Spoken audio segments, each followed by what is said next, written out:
Hello, my name is Matthias and welcome to the FPL Scope and the FPL eye test for the past 3 game weeks. So in this video, we're going to talk about each and every team in the Premier League in the past 3 game weeks from an FPL perspective, how they've done and which players have stood out for each team. We're going to do it in alphabetical order and I'm going to try to do it pretty quickly and keep it pretty just nice and tight for each and every team, speaking about the most important factors for them, both offensively and defensively, I guess. So starting with Arsenal, and Arsenal have been really good lately, starting with the game week 30 fixture against Man City, where they basically just defended themselves into a draw. 0-0 draw there with a game where a lot of people had a lot of expectations, but Arsenal just wanted to keep it tight at the back and basically make sure that Man City didn't beat them. And mission accomplished, I guess, because they managed to get 0-0 in that game. A bunch of points for everyone that had defenders from that game in general. And I think Arsenal have just shown that they are just a really, really solid team, really, really hard team to beat. They've gotten 3 clean sheets in a row, of course, from these 3 games, game 30, 31, and 32, which means that the defensive players have been the major standouts. And as always, Gabriel Magalhaes is the best option defensively for Arsenal, I think. He was pretty close to scoring against Brighton as well, pretty early in the game. Could have had a couple more goals in several of the matches, really, because Gabriel is a really huge beast when it comes to attacking set pieces. And defensively, of course, Arsenal are terrific. Doubling up on Arsenal defense has been really fruitful for anyone that has done that the past few game weeks. I did it myself for this game week, game week 32, and I was easily able to get 2 clean sheets for my team. So that's the big question now. We're obviously going into game week 34, which is a double game week for Arsenal, but after that, they don't have a double game week, and we have several other big teams that have double game weeks. So do you want to go without Arsenal players entirely, or do you want to go with 1 defender or 1 midfielder, or perhaps even 2 players from Arsenal, or perhaps even 3 if you're really out there? I'm not so sure, actually, when I'm going to wildcard in game week 35, how many Arsenal players I'm going to have or not, because I might go without Arsenal players in general, in total, and I might still have 3, because I think Saka has been performing really well, the defenders have been doing really well, so I think they're going to keep, they are more likely to keep clean sheets than most teams, so over 3 or 4 game weeks, I expect them to get potentially 3 clean sheets. So if they have 4 matches compared to 5 matches for everyone else, I think they will keep about 3 clean sheets, and that will be about the same high number, I think, from the teams that have 5 games in those fixtures. So yeah, I'm not opposed to having Arsenal defenders from those games. So yeah, I think Arsenal just looked really, really good in general, done their job offensively as well. Havertz has been amazing as well. He's another player that you should mention for these videos. He's been actually better than Saka for a while now. Saka's been kind of disappointing, but actually had that penalty goal now in this past game against Brighton, which really helped him with some points. So yeah, Arsenal I think are just really solid, especially for game 34. You should be tripled up on them. And after that, I think you're more than fine to have 2 or perhaps even 3 Arsenal players, even if you don't have a wildcard or something like that at the end of the season. I think Arsenal players are really, really good still. Aston Villa, I think it's sort of the same thing here. We have Ollie Watkins, who's been the standout player because, yeah, he was injured he was slightly injured going into the Wolverhampton game and only lasted a half before he had to be subbed off. Then he didn't play against Man City, where Aston Villa basically put out a pretty depleted team and lost 4-1 in that game. But then Watkins was back in the game against Brentford, and Aston Villa are still conceding a lot of goals, which should be noted here. 6.51 expected goals conceded. You could easily captain people against Aston Villa and get a lot of points from that. Or have players that play Aston Villa. It's going to be pretty lucrative for you, I think. But Watkins is still a really, really good player. So again, we're blinded by all these double game week players, but Watkins again showed why he's been basically the best FPL option outside of Palmer this season by scoring 2 goals in the game against Brentford. And Aston Villa, when they need goals, Watkins is the one to provide them for them, even though he's not on penalties. Imagine if he was on penalties, by the way, how many points he would have had this season. But yeah, Watkins has just been absolutely terrific. They do have a tough match now against Arsenal in game week 33, so maybe stay away from him there. But I think, again, Watkins, if you have him still, you've gone past the City game and his injury issues, and you have him now, you might as well just keep him because he's just been absolutely fantastic. And once again, he's proving that he is a better option in FPL than Darwin Núñez, basically. Darwin does have a double game week coming up, so maybe he can rectify that a little bit, but Darwin has been pretty disappointing again. And yet again, Watkins has been providing the points when most people have sold him. So yeah, Watkins is just that type of guy this season. He just keeps scoring points, and he's just a really nice player to have. Defensively, you could definitely target Aston Villa, but offensively, I think Watkins is still a really good option. But apart from that, probably stay away from Aston Villa altogether. Next up, we have Bournemouth, and they've been sort of meh lately. I mean, they've been winning 2-1 and 1-0 in the game week 30 and game week 31 fixtures against Everton and Crystal Palace, and then they lost away to Luton 2-1, which is kind of interesting, kind of surprising there as well. Solanke has been a big disappointment, hasn't done really anything these 3 game weeks. at all, hasn't really provided any points at all. And Bournemouth in general have been pretty lackluster when it comes to attacking play. 2.83 expected goals. Not the best, but they still managed to get 2 wins though out of it. So they're still like decently placed in the table. They don't really have much to play for. They can't really fight for European places, and they don't really have a relegation threat. So I think Bournemouth is pretty much a stay away, especially after game week 34 when they have a double. Obviously, they do double in 34. So if you have the likes of Solanke, Neto, Sabarni, for example, then they're more than fine to have for game week 33 and game week 34. But after that, I don't think there's much value in Bournemouth, sadly. So yeah, keep those players until 34, and then you can sell them, I think. And I wouldn't really buy any of them either, because I think Bournemouth have been pretty lackluster lately. Solanke is still a really good player, obviously. So he could fight back and get some points in the next 3 game weeks, game week 33 and 34. I'm hoping so, because I have him in my own team, but he's been pretty disappointing. And Bournemouth have just been pretty meh in general. They don't really concede that many goals. They don't really score that many goals. So it's pretty much just a stay away when it comes to FPL, basically. Brentford have been way more exciting now in game 32, obviously, with 3 goals scored in that game. And Jan Vissa has actually been the beneficiary of both Mbuemo and Tony now finally being fully fit again for Brentford. So you'd expect one of those guys to be like the standout player from Brentford, but it's actually been Wissa who's been the more attacking threat for Brentford the past few game weeks. So yeah, he's actually an interesting player. They've managed to get 3 draws in a row. They really should have destroyed Man United, and Ivan Toney was really, really good in that game. So Toney is still a decent player to have. He has really good fixtures, and he has actually showed some promise the last few game weeks. Still on penalties, obviously, and Brentford scored 3 goals now against Aston Villa, so they can turn it up in those big games, Brentford, and they still have something to play for in the Premier League. They're still not fully clear of relegation yet, so I think Tony is still a decent option defensively. Reguilon had 2 assists now against Aston Villa, which is obviously what a lot of us wanted for game week 29 when he got a red card instead. But he is still a really good attacking player, so there's a reason why most of us wanted him for game week 29, because he has been really good attacking-wise this season. But yeah, stayed away from red cards now, and he's been a decent player. But Wissa has been the standout offensively for Brentford lately, basically. Next up, we have Brighton, and they've sort of also been like a meh team. They do still have chances to get into Europe for next season. They're obviously knocked out of Europe by Roma in the Europa League this season. They are still like within striking distance of getting into the Conference League or Europa League places this season. But again, they've sort of been lackluster lately, but at the same time, it also comes down to who they faced. They faced Liverpool and Arsenal in the past 3 game weeks, so you can't really read too much out of it. But they conceded 6.79 expected goals conceded, so they haven't been the best defensively. Obviously, it's a tough task going against Arsenal and Liverpool. But even against Brentford, they didn't really create much either going forward, and they have been struggling in general these past few game weeks. But I think someone like Van Heck has a double game week, is a really cheap price. Has a double game week in 37, I should add. He's potentially a nice cut price option in defense if you need to save some money for more attacking players. We're going to get to some more expensive players that are nice differentials with some other teams later on. So Van Heck is a nice differential, or like a nice enabler, I guess, defensively. Other than that, don't really see that many players with value for Brighton. Really shame about Stupinian this season that he hasn't really picked it up at the end of the season. He was really good at the start of the season, and then he got injured, and then he was really good again, and then since then he's been sort of struggling. So he's still one of my favorite players in Fantasy Premier League to own, really, but when he doesn't play most games, he's not really the most exciting player to have in FPL either. Pascal Gross has also sort of dropped down back to the mean again after having some really good fixtures or really good game weeks.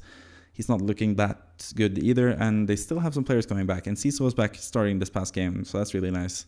But it's a bit late for Brighton players, I think. They do have double game week 37, but yeah, they're just not that exciting of a team, I think. They do have Welbeck up front. Evan Ferguson has been a big disappointment this season.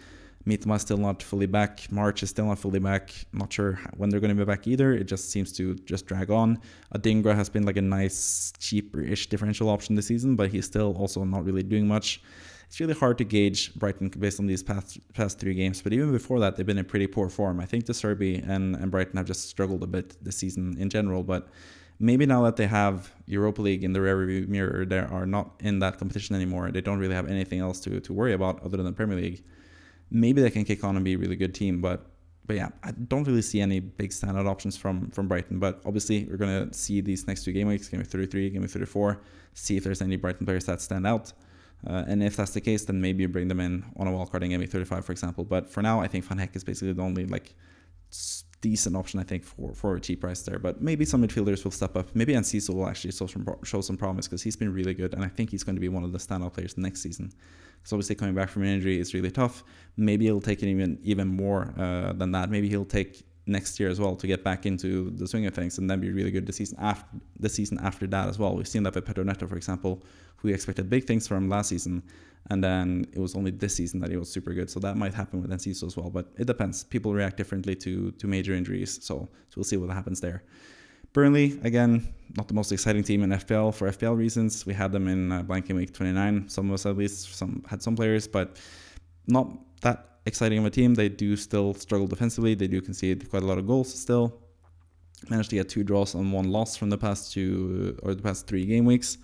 They drew against Chelsea quite luckily. As you can see, Chelsea with 4.26 expected goals against them. So yeah, they were quite lucky to get 2-2 from that game. They drew Wolves as well, 1-1, which was a pretty boring game, to be honest. Not really much happening in that game. And then we also had Everton against Burnley, where Burnley basically didn't manage to do anything, really. Everton showed some nice class defensively in that game. So yeah, not really many standout picks from Burnley either. I think it's basically a team you stay away from in FPL in general, because they've been so bad this season. They don't really have any double game weeks left and stuff like that either. So yeah, Brune Larsen is the only one that has stood out a little bit, playing on the wing, being on penalties for Burnley. He's sort of been the only decent option, I guess, apart from Fofana, who was pretty good for a couple game weeks. But yeah, Burnley is just a team that you stay away from. And a team that you can still target if you have offensive players, but they have showed some fight, at least in these past few game weeks, that shows that they are not like a complete walkover team anymore, at least. But yeah, Burnley is just a team to target when you face them, not really a team to target when it comes to players to buy from them, basically. Chelsea, they've been really, really fun to watch, really exciting in terms of scoring goals and conceding goals, obviously, as well. 2-2 against Burnley, game we just talked about, 4-3 against Man United in that crazy game in game 31, where they got 2 penalties and Palmer scored another goal.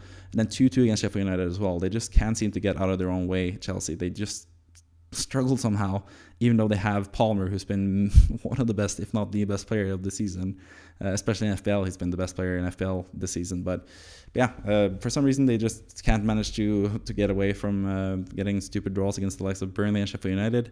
Really expected more for them in those games, but at least they managed to secure that win against Man United. But yeah, Palmer has just been outstanding. He's been the best player in FPL the past 3 game weeks as well. Basically, I think he's had 40 points the last 3 game weeks, despite being subbed off against Sheffield United, with quite a lot of time left in the game. So Palmer, again, if you don't have him already, you're probably so far down the ranks that yeah, it doesn't really matter. You're probably not watching FPL content if you don't have him at this point. But yeah, Palmer is definitely someone you should have in your squad. Gusto has been sort of disappointing lately as well. He's been kind of disappointing most of the season, to be honest. He's looking like really promising and he's really close to getting points, but Chelsea keep conceding. Petrovic as well has been a popular player on wildcarding in week 30 or 31. He's been pretty disappointing as well. As you can see, conceding 2 goals or more each game as well. Not the best thing for a goalkeeper. But yeah, Chelsea, apart from Palmer and Gusto, I don't think there's many like super standout picks. Maybe Nicholas Jackson for a differential, but he still has that yellow card thing looming. If he gets a yellow card in game 33, he'll be suspended for the game in 34 as well for Chelsea. So yeah. Yeah, in general, I think Gusto and Palmer are nice picks. Petrovic potentially, if you have like double game weeks and stuff coming on later in the season. We know that Chelsea have a double game week in 35 and a game week 37. So you want to triple up most likely, but yeah, with Nkunku still out injured, I just can't see who the third option would be, apart from maybe Nicholas Jackson if you're feeling frisky. But yeah, Gusto and Palmer I still think are decent options. Gusto at some point will get some assists, I hope, because I have him in my team still. And he might get some clean sheets eventually as well, but Chelsea just keep conceding goals, stupid goals against even the likes of Burnley, Sheffield United. Just concede 2 goals in each of those games, which is really bad. But yeah, really fun team to target in terms of scoring a lot of goals. Palmer is a decent captaincy option for the rest of the season, basically. It's going to be a really popular captaincy option in game 35, for example, when they have a double game week. Palmer, really, really good. Apart from that, Chelsea, kind of a stay away team as well. But also a team you can target when it comes to attacking players, because you can see conceding 7 goals in those last 3 games against teams that are pretty inept going forward, and with pretty low scoring XG as well in those games. Chelsea getting 0.37 XG against Sheffield United is also kind of crazy, but either way, yeah, Chelsea is a team to target. when it comes to attacking players against them, but it's just Palmer and Gusto for them as players, Chelsea players, I think, that are standouts from them. Crystal Palace have also been kind of disappointing lately. Obviously, they faced Man City and they lost that game, but Mateta has been the one bright spot. He's been scoring a couple goals here and there. He's actually been a pretty good player for them, I think. Really well taking goal against Man City, giving them the lead in that game. A really nice goal, but yeah, Palace have been sort of disappointing as well. They have had decent-ish fixtures apart from the Man City game, but they still only got 1 draw and 2 losses from these 3 games. The good thing for Crystal Palace, though, is the fact that Eze and Olise, Eze has been injury-free for a while, but Olise came on in this last game against Man City. And with Eze and Olise on the same team for Palace, I think they can do a lot of good things, especially with Mateta playing well up front. So definitely a team to target for Game Week 34 if you're on a free hit. I think there are some standout options there in Eze, Olise, and potentially Mateta as well. Munoz has also been a nice attacking option, but he gets a lot of yellow cards, and they do concede a lot of goals as well, Crystal Palace. So yeah, keep those players in mind, but Palace, again, team that you could easily target when you play against them. But they do have some really nice offensive players for Game Week 34 especially, so keep that in mind for future game weeks as well. Next up, we have Everton, and they've actually been decent-ish, I guess, the last few games. They lost 2-1 against Bournemouth, which was not the best. But a draw away to Newcastle is really nice, and then beating Burnley at home is also really nice for them, keeping a really low expected goals conceded against Burnley as well, which is really nice for players like Brentford and Pickford, for example, who are really good picks for double game 34, I think.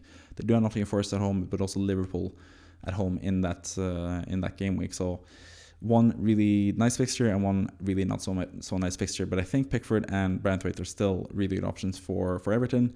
Offensively, Calvert-Lewin has actually gotten it going a bit lately. He did score the penalty against Newcastle to secure the draw in that game. And he also scored a pretty lucky goal against Burnley, where he basically did the Darwin Núñez move, where he blocked the goalkeeper's clearance, and he went straight into the goal, basically. So Calvert-Lewin has finally started scoring a bit, but it's been a penalty and like a fluky goal, so I'm not sure if he's like someone to target now either. But again, maybe a nice differential option in attack for double game week 34 if you fancy that game for them. But Pickford and Brentford, I think, are the best options for Everton. They have been really solid defensively for stretches this season at least, and they can keep clean sheets in decent games or decent fixtures for them, Everton. So you can target them for that. But yeah, pretty like consistently meh team, I guess. A lot of like low scoring ish games, but they do have some nice defensive players, at least Everton. Fulham, been really disappointed with Fulham actually. They lost 3-1 against Nottingham Forest and lost 1-0 against Newcastle, and they were almost down 4-1 against Sheffield United as well before the 4-1 goal was disallowed after VAR check, and then Fulham sort of fought back in that game. But Fulham have been really disappointing. Again, another team that has little to play for, don't really have anything to do with when it comes to Europe, don't really have much relegation threat either. So I think that's, again, pretty much a stay-away team, maybe apart from Muniz, who's been a decent offensive option as well. But even the past few games now, he hasn't really provided that much value either. So yeah, Muniz is a nice cheap option if you already have him, or if you need to downgrade someone. But I think there are actually better defense or better cheap options in attack than Muniz as well, in the likes of Cunha and Joao Pedro, who have double game weeks coming up, or Chris Wood, who's been fantastic, who we're going to talk about pretty soon. So yeah, Fulham, pretty much a team you can stay away from, and they also conceded a lot of goals, conceding 3 goals against Sheffield United, conceding 3 goals against Nottingham Forest as well. Not the best. They did keep Newcastle to just 1 goal and 0.97 expected goals as well, so that's pretty good. But Fulham are just like an unreliable team that you want to stay away from, and it's pretty hard to target them as well. We all did that in Game 29 with Spurs players, and that really went the wrong way as well, with Fulham winning 3-0 in that game. So just a really hard team to gauge in general, Fulham. So try to stay away from them mostly, but they are still a decent team to face if you have players playing against them, basically. Liverpool, obviously a really good team. Salah has been super wasteful with his chances. Darwin has been super wasteful with his chances. I think Darwin was a huge factor into Liverpool not winning that game against Man United. He had several really nice positions to pass at the start of the game against Man United. It really could have helped Liverpool gain a huge lead to start the game there and given them 3 points. But instead, they sort of messed it all up and got 2-2 in that game against Man United, in a game where they really should have won. 3.59 expected goals compared to 0.71 expected goals from Man United, which is, pretty interesting to say the least. But Luis Diaz has been actually the most consistent and best Liverpool option lately. He's been playing pretty much 90 minutes every game as well. Darwin got subbed off pretty early against Man United probably for the fact that he missed a couple chances and didn't really have the best game. But Diaz has been really consistently good, but we know that Diogo Jota's coming back. That's going to be a threat to Diaz and Darwin, I think.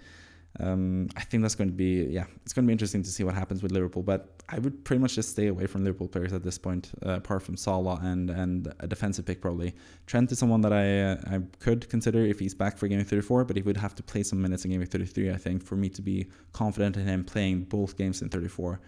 Conor Bradley has played in his place, and he's scored an own goal, for example, and hasn't really been the best. Got 0 points now in this last game against Man United as well, so he's been a disappointment. But Liverpool in general, they have, of course, created really good numbers. 8.25 expected goals, 1.75 expected goals conceded, and they still managed to concede 4 goals and only score 7 goals in that time span. So, they have really underperformed their expected numbers, but you wouldn't really expect that to continue. I think Salah is still a really, really good option despite his price. Obviously for Game 33 and also double Game 34, he's going to be really nice. But after that, you could easily go without him because lately he's been pretty bad and been missing a lot of chances, only scoring the penalty against Man United, which really helped him. But Liverpool obviously, explosive team, could get a lot of points, but they have also struggled a bit in terms of their conversion rate lately as well. So keep that in mind for future game weeks. Luton have been, again, they are a team that are fighting against relegation and they are making it tough for most teams. Spurs did create a lot of chances against them and probably should have beaten them more handedly than 2-1. But again, Luton just have a way to muck it up for bigger teams and make them struggle. Keeping Arsenal to 0.73 expected goals is really, really nice, but they still lost 2-0 in that game. So that's sort of been the story of Luton this season. They've had really close games against the big teams in the Premier League, but they haven't been able to get the wins or the draws mostly in those games. But then finally, speaking of a win, they did get a win against the Bournemouth in the final game, 2-1, turned that game around as well. They were down 1-0 and sort of turned it around by being the much better team in that game, 3.23 expected goals. Carlton Morris with the winning goal there, and he's been the standout player for Luton, as always, offensively for Luton. He's been scoring penalties, he's been scoring open play goals, and he's just a really nice player in general. He's had a really, really good season, especially now in the absence of Adebayo, who is also really, really good for Luton, who is still out for the rest of the season, most likely, I think. So offensively, Luton are interesting when it comes to Morris at least, but they don't really have the best fixtures either when it comes to double game weeks and stuff. They do actually have some nice fixtures, but they don't have any double game weeks fixtures. So Morris, I think, is a decent bench option you can just keep on the bench if you want to, but Luton are pretty much just a stay away. And even attacking Luton and having that as a good fixture, it's still a really good fixture, don't get me wrong, but it's not like a slam dunk fixture where you're going to get a lot of points, as we've seen from the past few game weeks. I've had Son and Saka and Solanke against Luton, and they haven't really provided that much value. So Luton, not the easiest team to face either. They're obviously fighting against relegation. I think that's a general thing for all the bottom teams. Sheffield United, Burnley, Luton, Everton. They're all pretty scrappy now and trying to defend and not concede too many goals. So they haven't really been that leaky when it comes to scoring goals against them. At least some of them. But so keep that in mind as well for FPL. Manchester City, obviously, they're back on track now, it seems. They couldn't really get it going against Arsenal, which is a credit to Arsenal for being a really good defense. But then against Aston Villa, they finally just destroyed them 4-1. And then the same with Crystal Palace, conceded pretty early. And again, basically just ran over them and beat them 4-2. So they've been really good. Foden was obviously amazing against Aston Villa. De Bruyne was amazing against Crystal Palace. Haaland finally was back in scoring in Game 32. He also had another pretty big chance to score in that game, apart from the goal. So he's back in form. He's going to be one of the captain's options for next week against Luton, for example. But I think also De Bruyne and Foden are also really interesting players. Defensively, a lot of people went for Guardiola now in defense, and he managed to be subbed off at the half after getting a yellow card and getting a 0-pointer in the game against Crystal Palace. So not the best for Guardiola and not the best for really any Man City defenders. I think it's hard to know who's going to play each and every game there because there are just injuries left, right, and center. Sometimes Ake is out, sometimes John Stones is out, sometimes Akanji is out. It's hard to gauge from defensive players from Man City. So I think on the wildcard in Game 35, which I'm currently looking at doing, I'm probably going to get Foden, De Bruyne, and Haaland. It depends what happens in the Champions League and the Premier League run-in, but I think they're going to be in the title race from now until the end of the season. They're rested now, both Foden and De Bruyne and Haaland in these past few games. So I think they're going to play most games going forward. So I think tripling up with Foden, De Bruyne, and Haaland is potentially the way to go for Man City in game 35 onwards. So I'm looking to potentially do that. I'm probably staying away from their defense. They've been struggling a bit. They have had Ortega in goal, obviously, but Ederson's on his way back. That's going to make things difficult to have a goalkeeper there from them as well. And defensively, I just can't really trust any of their defensive picks, basically, in FPL. So I think Foden, De Bruyne, and Haaland is the way to go going forward because they've been really, really good. It also should be noted how good Grealish and De Bruyne were together in the game against the Crystal Palace. I think that could be a nice thing going forward for them as well. Doka's sort of been like the main guy for City, but I think now Grealish is back into form. He's going to be the one starting most games for Man City. So he's also a nice option, but not really the best FPL option because it's more about De Bruyne and Foden and Haaland than him. So tripling up on those super attackers, I think, is a potential really good strategy for Man City, especially if they get knocked out of the Champions League against Real Madrid and they can just focus on the Premier League. I think those guys will be really, really good for the run-in. So yeah, keep them in your thoughts for Game 35 wildcard potentially if you're on that strategy yourself. Man United, they've been, depending on how you look at it, they've been really unlucky or really lucky. Obviously, looking at the expected numbers, they've been really, really lucky. 2.77 XG, 9.89 expected goals conceded. A lot of that is from all the penalties that they conceded as well. 2 penalties against Chelsea, 1 penalty against Liverpool.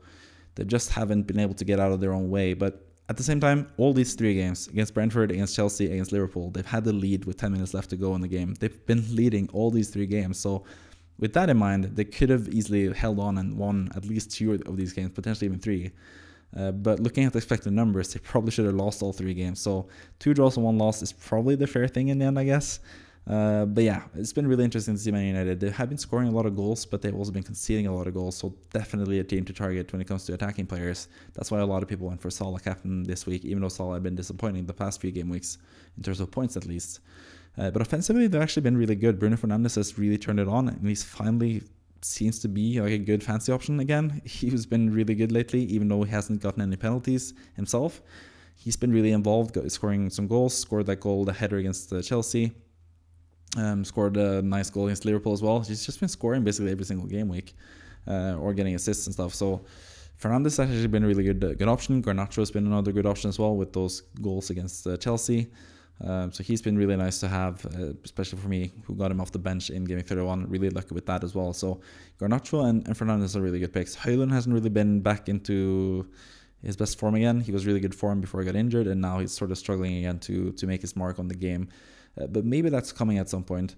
Defensively, I think the lot had a really, really poor game against Chelsea, playing at left back, and then had a really, really good game playing at right back against Liverpool, especially offensively. So he's also obviously an option. And then we have Onana as well, who keeps getting chances to have saves, and he has been one of the best scoring goalkeepers this season. So maybe he's an option as well. But I think probably I would lean towards the lot if the lot keeps playing at right back, because he's also been pretty nice attacking wise and could get some points eventually. But Man United keep conceding a lot of goals, conceded a lot of chances, conceded a lot of shots against them. So I think it's mostly offensively you want to target them with either Garnacho or Fernandes as like the main option. Main options. I think Fernandes is going to be a nice differential. Having De Bruyne and Fernandes in a wildcard in Game 35 might be a really good advantage for you guys. So yeah, I think that's also something interesting to take note of before the final games of the season. But yeah, Man United been really erratic. They've been able to win all these 3 games. They've been able to lose all these 3 games. And they've been sort of ended up somewhere in between. But yeah, their season they're still fighting, I guess, for European places. They can't really get into the Champions League places, it seems like now. They've squandered their chances now in these past few games.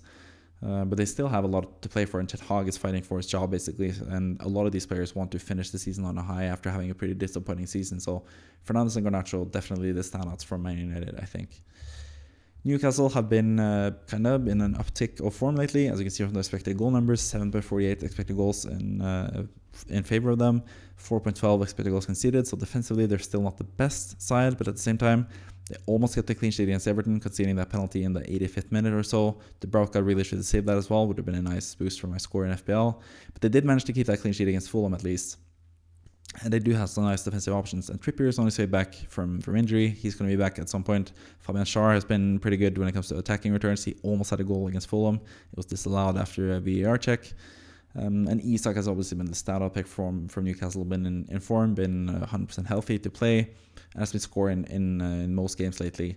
Didn't score against Fulham in game 32, but he's still a really, really good player, obviously, who is someone that you should definitely target regardless of your tactic, basically, I think. But especially for me who is wildcarding in 35 and not free hitting in 34. I think Isak is someone that I will bring in on the wildcarding game 35 and hope that he's going to be the starting striker from now until the end of the season. But yeah, Newcastle have been pretty good. Gordon obviously still a really good player, especially at home. Harvey Barnes is back and has been looking pretty good as well for Newcastle, and all those defensive players that I did mention. Nick Pope is also on his way back from injury. Potentially, there's still some varied rumors about whether he's going to be back before the end of the season or not. Remains to be seen, but if he's available in game 35 on a wildcard, I think he could be potentially a player that I bring in. But there's so many good Newcastle options now that I think I'm going to be tripled up on Arsenal or on Newcastle for game 35 onwards, because of the double game in 37 and some pretty good matches before that as well. So really interesting team, scoring a lot of goals, conceding a lot of goals, but at the same time, they're getting Pope back potentially, which will help them defensively in terms of keeping clean sheets. Trippier and Schär are also players that can't score as well, so they have some nice attacking assets when it comes to their defense as well. And also Livramento could be back to start as well for them. All the injury issues they have in central defense. Dan Burn has actually played as a centre back for Newcastle lately, and that leaves open that left back spot. Most likely for Livramento when he's back, or when Trippier is back fit, Livramento will play on the left and Trippier will play on the right. But with Trippier out, it has been Lewis Hall on the left and Livramento on the right. So keep that in mind as well. There's a lot of interesting Newcastle players, I think. So that's definitely a team to target, especially for game 35 onwards into that double game week in 37. Nottingham Forest have been surprisingly doing well lately. They did lose against Spurs, but they did at least create a lot of chances. They actually had the best XG in that game between them and Spurs. They had several good chances, especially Chris Wood with that shot off the post towards the end of the match. But speaking of Chris Wood, he's been absolutely fantastic. Scored in 4 games in a row now for Nottingham Forest. So if you picked him up in game 29 for that blank game week and have kept him all this time, he's been terrific. He's been scoring left, right, and center, been really, really good. The other player that has been really good for Nottingham Forest has been Morgan Gibbs-White. It's pretty similar to what happened last season when Gibbs-White had a really nice link up with Awoniyi. Obviously, Awoniyi is now injured for potentially the end of the season, I think. And Chris Wood is basically the number one player there. He's only 4.8 in FPL. It is actually a really nice option, but obviously Nottingham Forest don't have any double game weeks, so yeah, probably a team to stay away from still. But Wood, if you have him already, especially, he's just a really nice player to hold on to, because he just keeps scoring left, right, and center now. Gibbs-White even is still a decent player to hold on to if you still have him at this point. But yeah, Nottingham Forest have been kind of interesting offensively. They are still fighting against relegation, obviously, after that point deduction. So offensively, they've been really interesting. Defensively, not so much. Conceded goals pretty much every single game. But they do have some nice defensive players that you could target. But at the same time, don't really concede too many goals. Conceded 3 goals against Spurs, obviously, but Spurs are a really good offensive team. But I think it's more Morgan Gibbs-White and Chris Wood who are the players that you could potentially target from Nottingham Forest. And it's still a decent match, but not the easiest match either. But 3-1 for Spurs in that game was really nice for them at least. But yeah, that's Nottingham Forest. Sheffield United have been a bit more feisty, a bit more frisky than they have been earlier in the season. You can see the expected goals compared to expected goals conceded. It's pretty even, 3.83 expected goals, 3.50 or 3.5 expected goals conceded. 3-3 against Fulham. They easily could have been up 4-1 in that game. They were really on the front foot in that game, and then they had that goal disallowed, and that basically gave a boost for Fulham, who managed to get a draw in that game. Lost 3-1 to Liverpool, but that was a pretty even game. Liverpool couldn't really create much against Sheffield United, which was kind of an interesting thing that happened in that game. But McAllister scored that pretty late goal, and then they scored another goal towards the end of the game as well. So Liverpool ended up being the winners in that game. And then against Chelsea, they fought back, managed to get 2-2 against a pretty lackluster Chelsea team. But yeah, I think Ben Diaz has been the main guy for Sheffield United. Whenever he's played for Sheffield United, they've actually looked pretty good. So I wonder what would have happened with Sheffield United this season if they had managed to keep Sanderberge and Iliman Ndiaye at the start of the season, because he sold both of those players.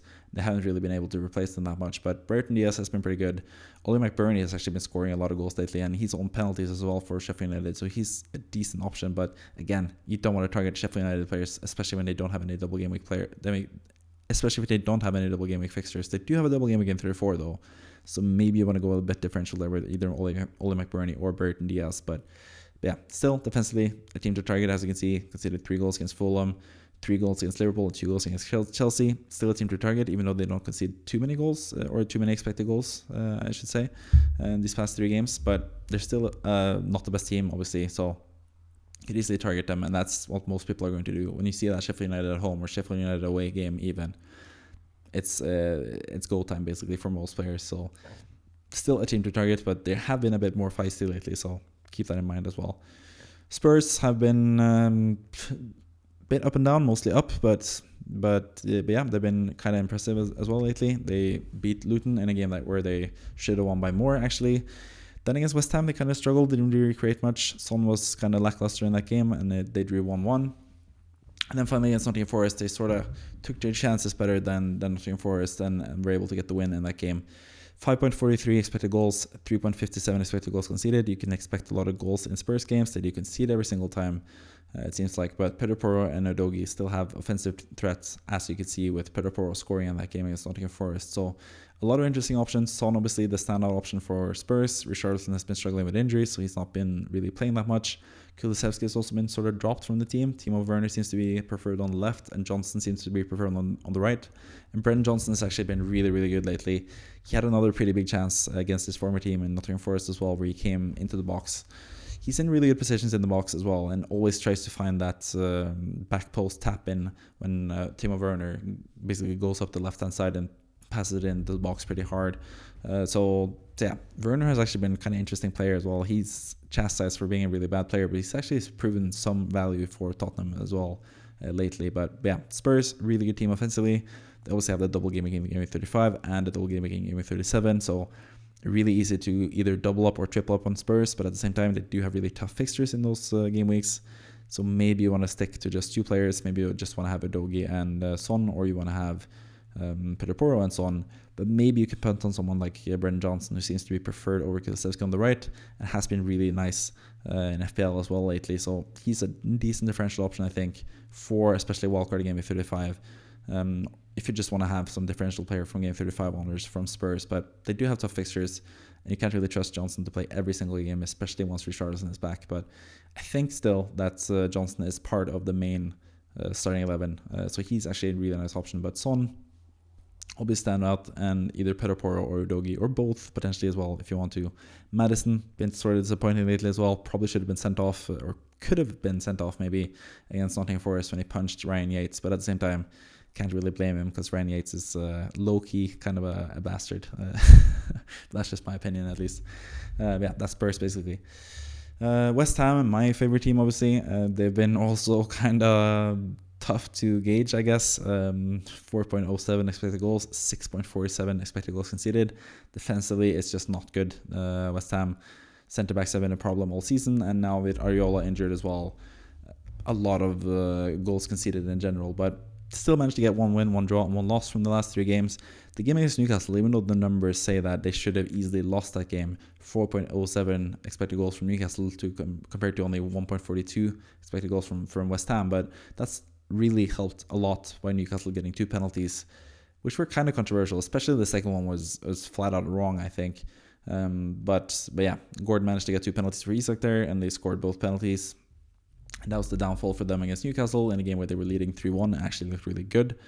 Then they drew against Spurs 1-1. Really nice result for West Ham. And then they managed to beat Wolves after going down 1-0 and turn it around against Wolverhampton, which is the last team I'm going to talk about. But yeah, they managed to win that game despite conceding in the final minute. But that was removed by VAR. Finally, something that went West Ham's way with VAR. But again, kind of a dubious decision, I think. But yeah, really lucky West Ham to get away with the win there. But still, over the last 3 games, I think they've deserved at least 1 win. And yeah, I think they've basically gotten what they've deserved in terms of results these past 3 game weeks. But obviously West Ham don't have any double game weeks coming up, and they do have Europa League fixtures against Bayer Leverkusen now in the next week or so. On Thursday, away to Leverkusen, and then at home to Leverkusen the week after that. And I'm actually going to that game as well, so I'm pretty excited for that, especially if they can get a decent result in Germany. But yeah, in terms of FPL options, obviously the standouts, Kudus and Bowen and stuff, Paqueta as well. Should be noted, Bowen had to be subbed off injured against Wolverhampton, so that's a bit of a concern for West Ham. Antonio has also been really, really good. He was rested from the start of the game against Wolverhampton, so obviously that could be a factor as well. He's probably rested more with the view of him playing in the Europa League games, because Antonio is still a really important player for West Ham, despite the criticism that he gets. But especially now, if Bowen is out injured, Kudus on the right, Antonio up front is probably going to be the way to go for West Ham. So I think Kudus is still a decent option, but at the same time, West Ham don't really have any double game weeks, and they are actually a team you can target as well. They do have some tough matches against Chelsea, for example. So you can definitely target West Ham when it comes to attacking players for them. Liverpool also play against West Ham at some point as well. So that's going to be a really nice fixture for anyone that has Liverpool players left at that point, considering they don't have double game week after game week 34. But yeah, West Ham's still a team to target in terms of attacking players playing against them. But you could also make a small case at least for someone like Antonio or Kudus. But yeah, trying to stay away from players with single game weeks, especially when they play for teams that aren't like super teams. So West Ham are a super team in my heart, at least, but for most others, they're just a team to stay away from in FPL, I guess, apart from when you target them with your own players playing against them, basically. And then finally, the last team we're going to talk about in this video is Wolverhampton, and they've been kind of disappointing lately, obviously. Lost 2-0 against Aston Villa, drew 1-1 against Burnley, and lost 2-1 against West Ham. But the one major standout player has been Ryan Aït-Nouri. He's been playing basically as a winger or like a second striker almost for Wolverhampton. Been super offensive, super attacking. But again, like with Bowen, we have to note the fact that he got subbed off in the game against West Ham. He was struggling with his hamstring or something like that, I think. Had to be subbed off in the second half about 5 minutes before the 60th minute mark. So if he had survived 5 more minutes, he would have gotten a clean sheet and the assist that he got from winning the penalty against West Ham in that game. He would have had a major haul. And that's sort of the same case for the other games as well. Aït-Nouri has had a lot of good chances, a lot of big chances, a lot of involvements offensively. Mostly from big chances. He had that major chance against Aston Villa as well, where he was basically through on goal and hit it straight at the goalkeeper. So he's been really, really good, been playing really, really offensively minded as well.